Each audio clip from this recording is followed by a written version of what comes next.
It's not that expensive and it's not that big and it fits in your pocket. It's got 10 holes and it's taken me all around the world, and it's provided me lodgings, food, connecting me up with people.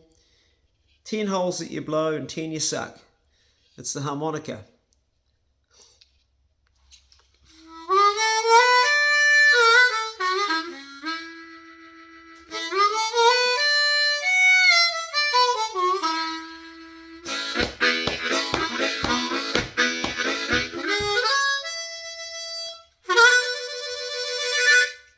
And I would take this everywhere and I'd play in the corner of the street, put my hat down on the ground, make a few pennies. Now this morning I was feeling good for a change because I hadn't been feeling that good.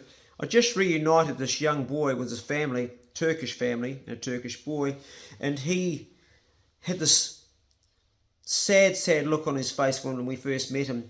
I've been completely lost in the world, terrified was more the look than sad.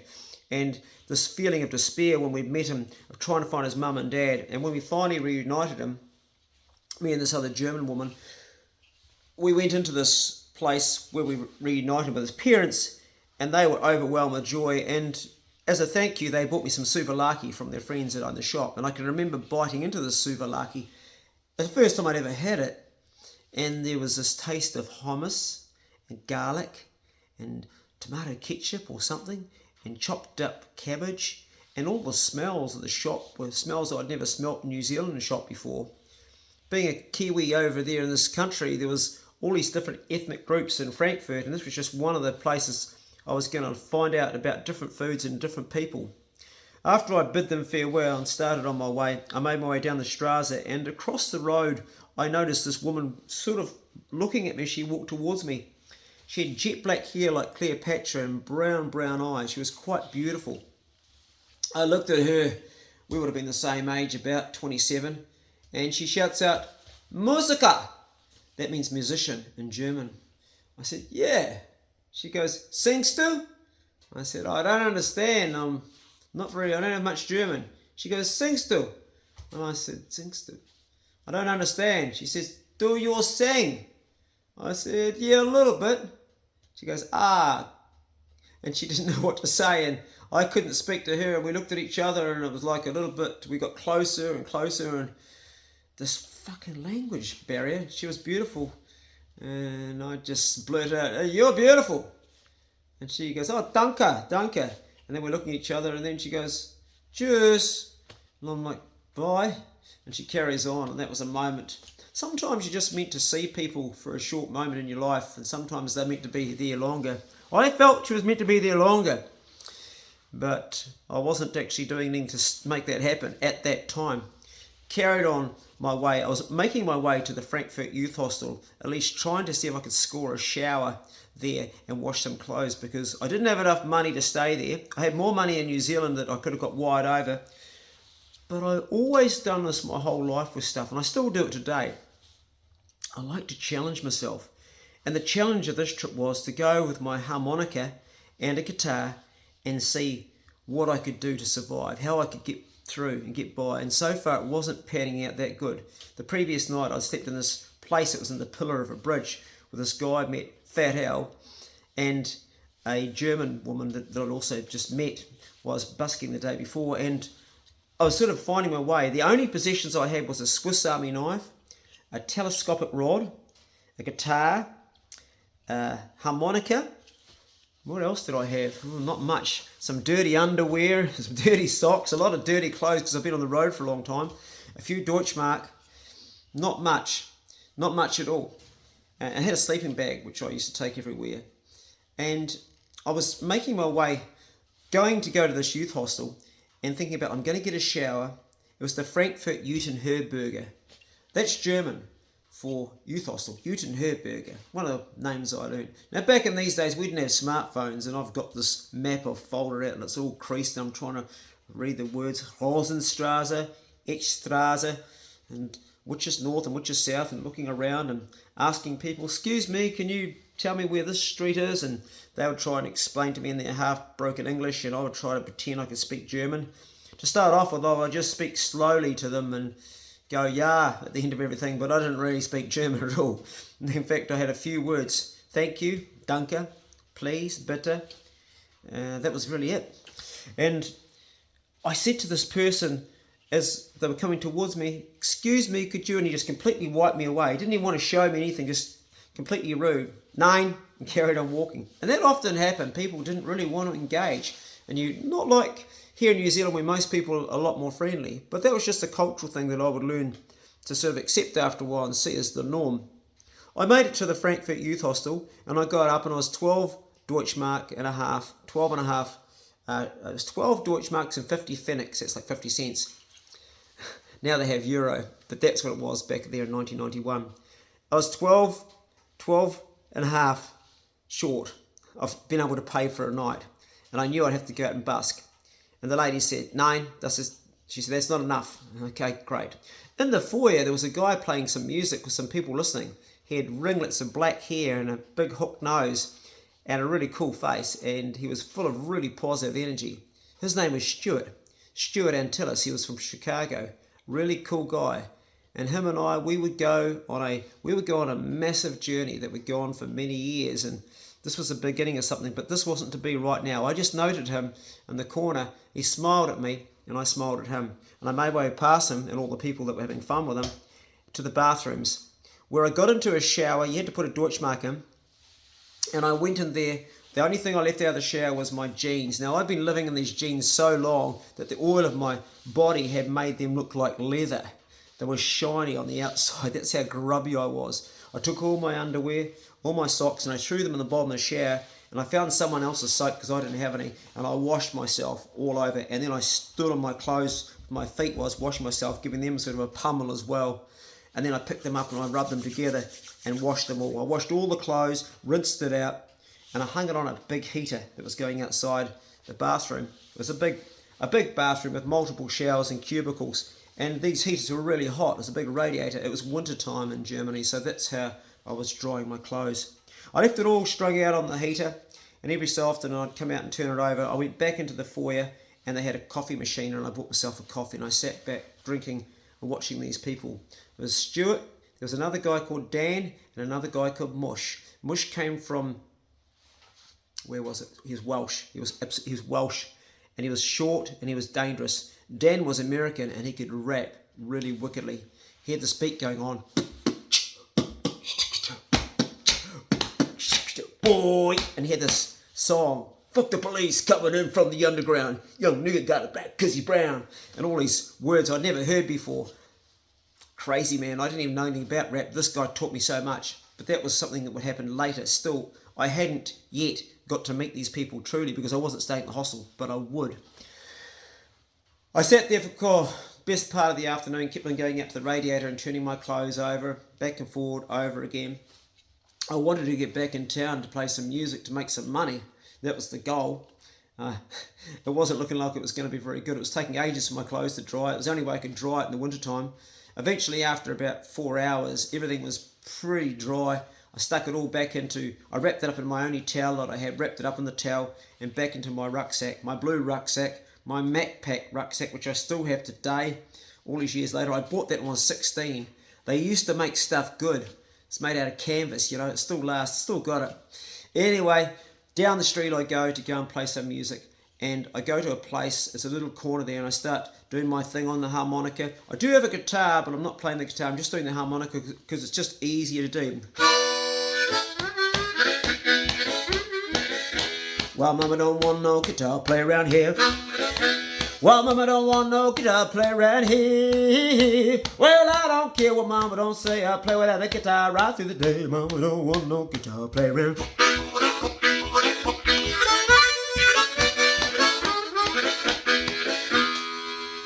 The head is on the ground, and a few Deutschmarks are coming in. Not a lot at all. I'm just about to throw the towel in and think, okay, I've probably got 20, which is enough to stay the night. Maybe 20, maybe not. And this girl comes along, and when I say girl, she would have only been 16, 17 years, about 10 years younger than me, comes along. Absolutely just a 10 out of 10 as far as looks go. But with it, she had this personality which was like a little bit naughty, a little bit dangerous. Something's going to happen. Couldn't quite trust her. And then she starts doing this crazy dance while I'm doing this. She's shaking her shoulders and shaking her hips and she's moving her booty around. And the people are coming. And they're not coming in to watch me. They're coming in to watch her. She's working it. So I'm thinking, as the money's starting to pour in, theoretically she should be getting some of this, because she was there for like a good 10 to 15 minutes by the time she eventually stopped. And she came up to me and she had sweat on her brow, and it's winter time and she's sweating. I remember seeing the sweat on her brow, thinking, my God, she has worked. And she's like, she's got this big smile. Hi. And I said, hello. She says, I'm a ballet dancer.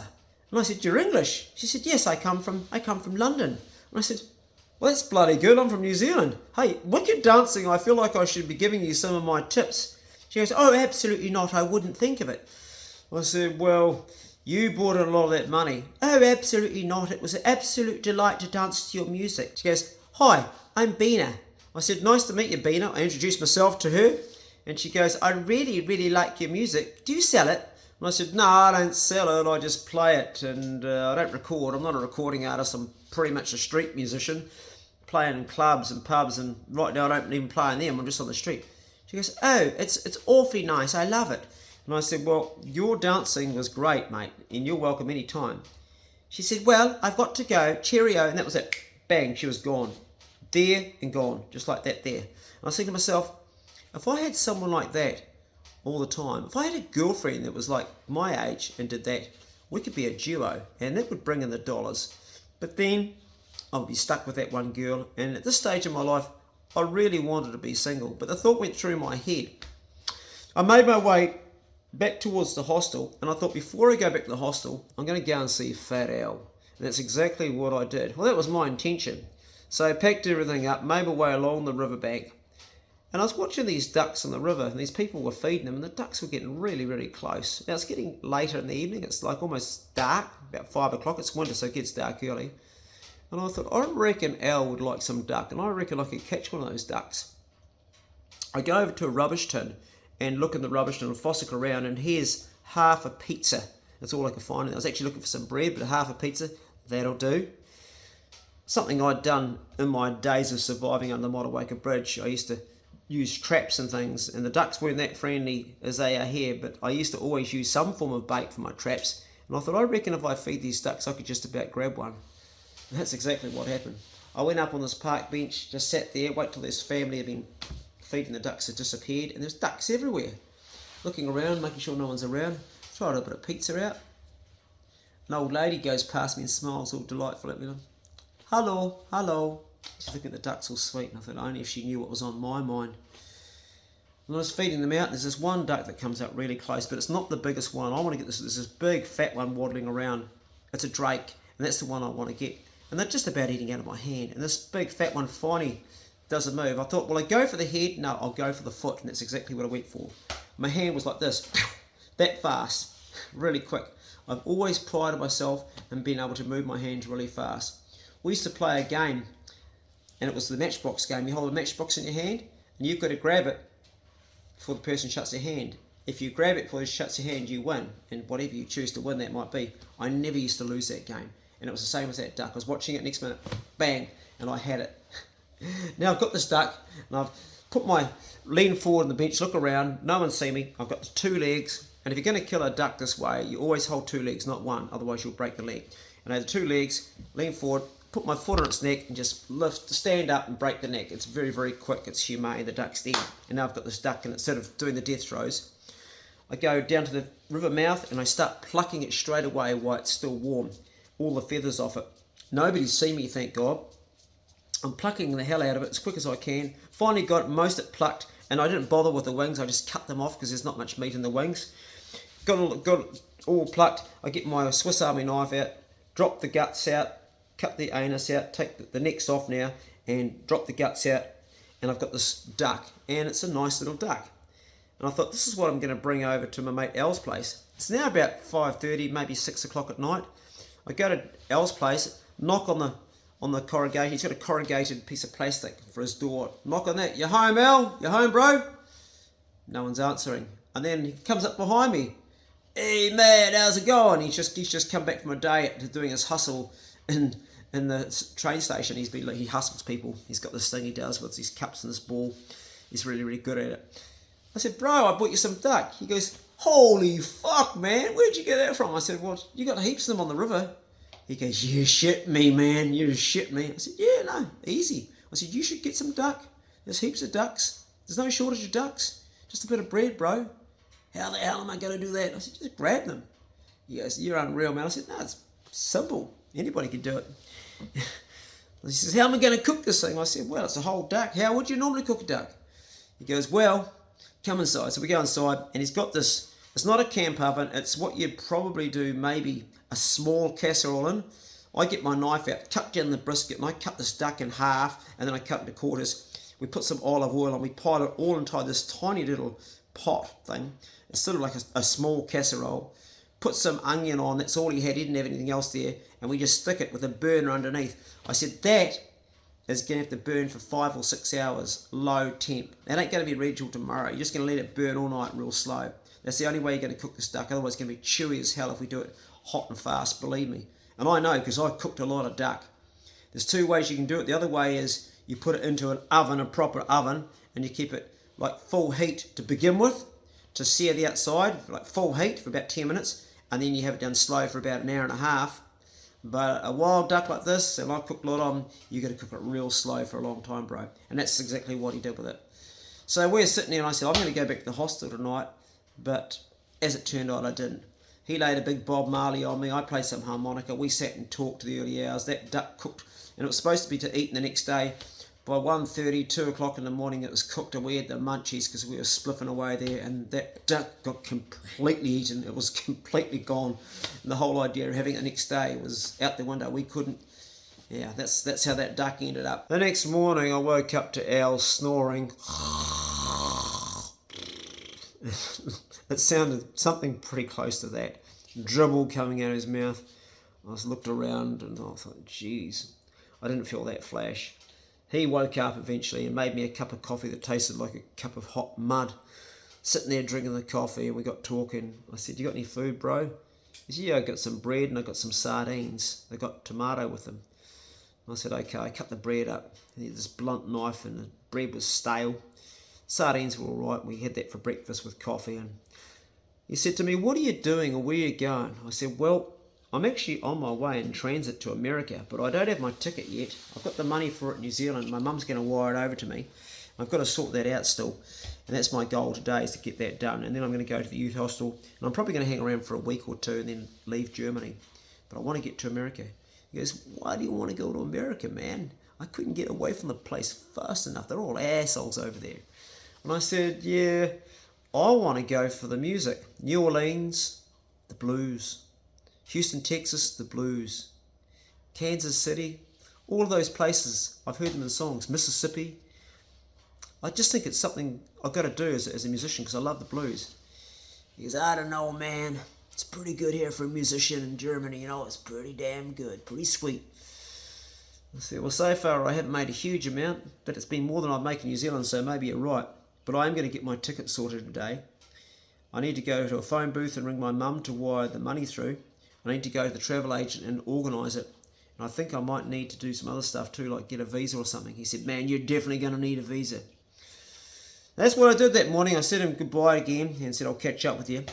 Went to the travel agent, and my mum had organised to wire the money through after a couple of phone calls, and they were just waiting to receive it. But the ticket was pretty much booked for 2 weeks to go, and I was going to fly straight to Chicago. That's where I was going to go straight to. There was a flight there. I also had to organise a visa to be in the country.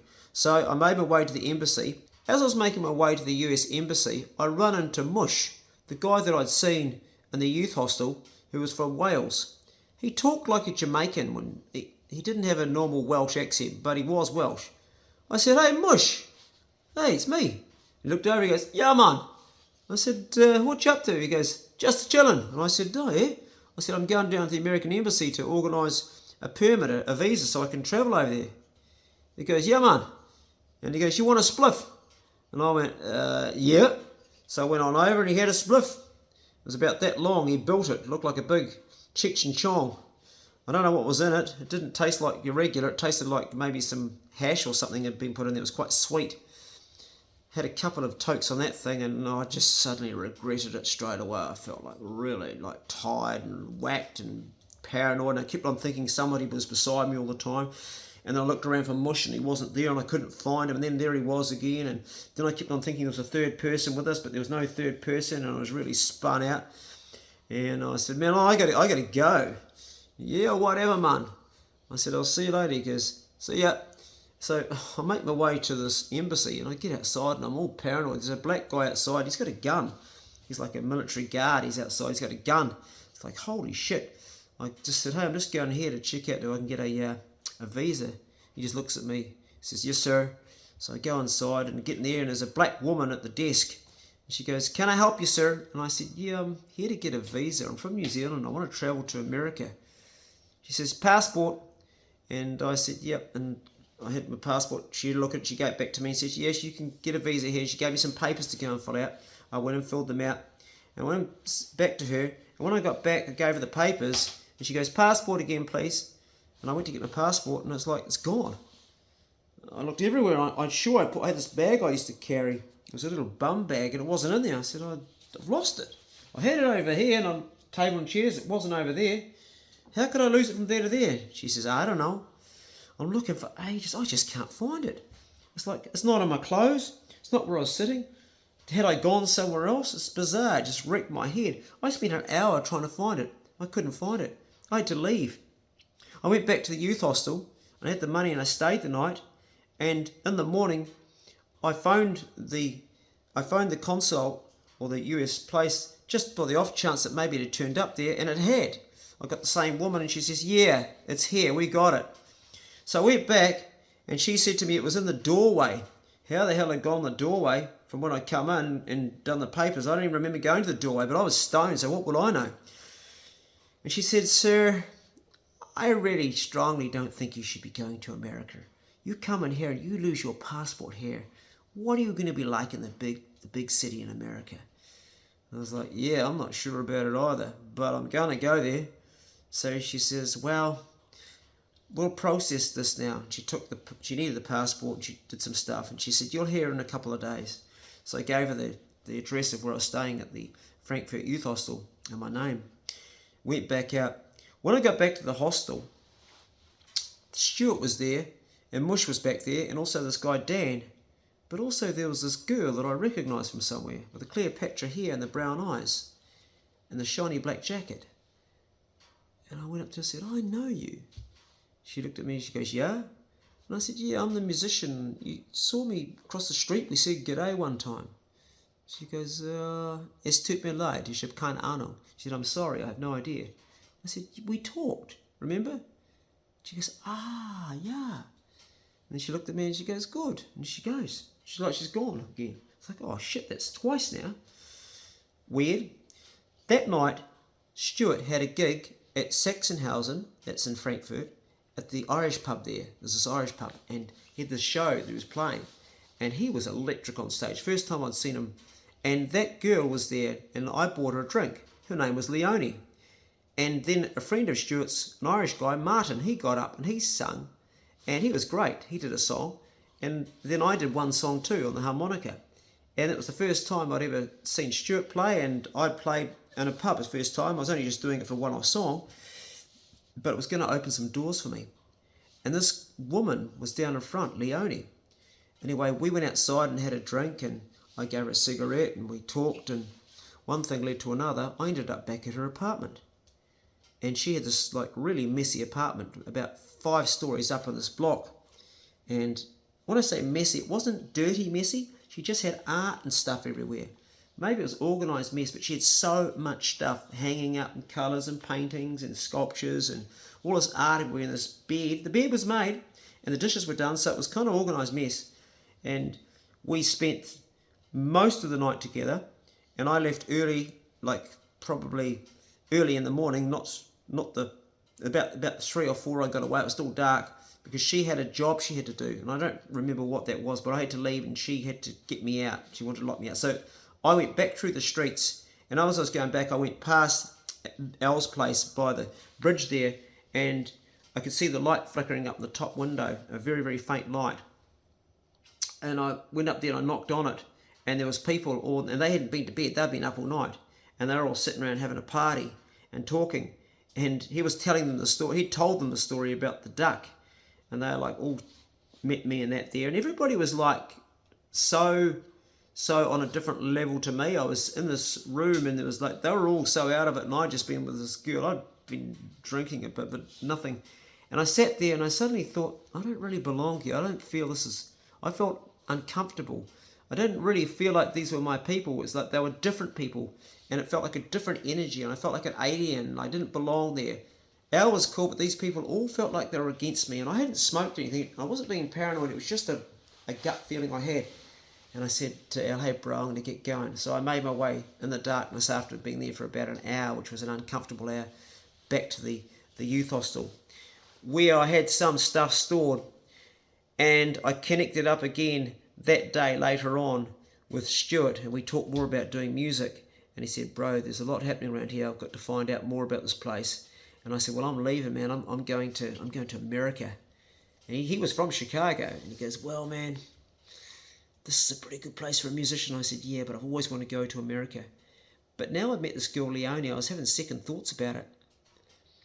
That same night, I went back to her and spent time with her again. And I was starting to fall for her a bit. I was starting to have like feelings. And she apparently was having feelings for me too. It was a good thing. She gifted me her black leather jacket, which I still have to this day hanging in my wardrobe. I could probably go and pull it out right now. I probably could. I had to go and get this. Can you believe this is 33 years old? She gave me this jacket.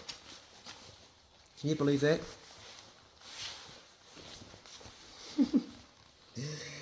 Wow.